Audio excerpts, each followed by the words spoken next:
for today's vlog ay samahan niyo ako magpa-medical dito sa Paque, Laguna. So kung matatanong niyo, bakit nga ba ako nagpa-medical ngayon? May bad news po kasi ako sa inyo at meron din akong good news syempre. Yung bad news ko po ay nakakalungkot man pero umalis na po ako sa MNW nitong nakaraan lang. Sa ngayon, personal reason na lang po yung masasabi ko. At yung good news ko naman po ay natanggap na ako sa in-applyan kong trabaho dito lang din po sa 7-Eleven Santa Maria, Laguna. At syempre, di tayo papayag na wala tayong work this coming Christmas at di tayo papayag na wala tayong pera sa Pasko. Sino ba namang ayaw ng pera sa Pasko, diba? At nandito na nga pala tayo ngayon sa Jasper Diagnostic Center. So, yung una kong ginawa dito ay humihi muna ako syempre. So, medyo nakakainis lang dahil nga sumabay pa yung dalaw ko ngayong araw. Kaya kinailangan kong ulitin yung wiwi ko dahil nga maraming dugo yung sumama dun sa wiwi ko kanina. So, ayun guys. So, ulitin natin yung pag-i kasi masyado madaming dugo. At dahil nga nagutom ng inyong balot-uwin ay kumain muna tayo. Sabayan nyo ako kumain ng tuhog-tuhog. Ang sarap niyang kwek-kwek.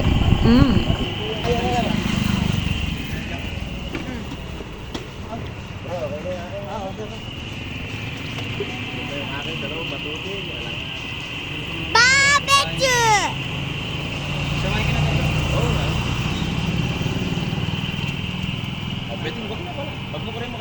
Hindi pala naka-play. Naka-lang. May ketchup o sauce lang.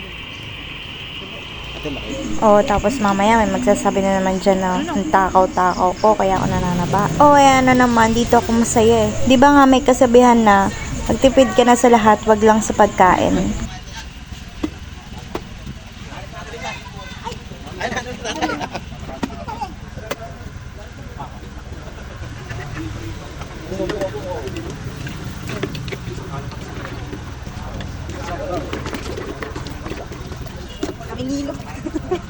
Ay,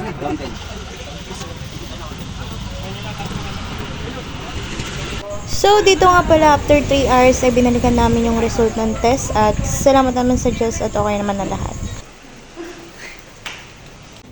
At bago nga pala kami umuwi, dumaan muna kami dito sa Unlocks para bumili ng panghapunan. Eh kaso nga lang naubusan na kami ng liempo, kaya sa ibang Unlocks na lang kami bumili. Tapos yung nakakatawa pa dito, akala namin yung liempo tinatadtad sa amin na hindi pa pala doon pala sa isang customer. Kaya todo antay kami sa Gedli. Tapos nung binigay na sa isang customer yung liempo, saka lang sinabi sa amin na ubos na daw pala yung liempo nila.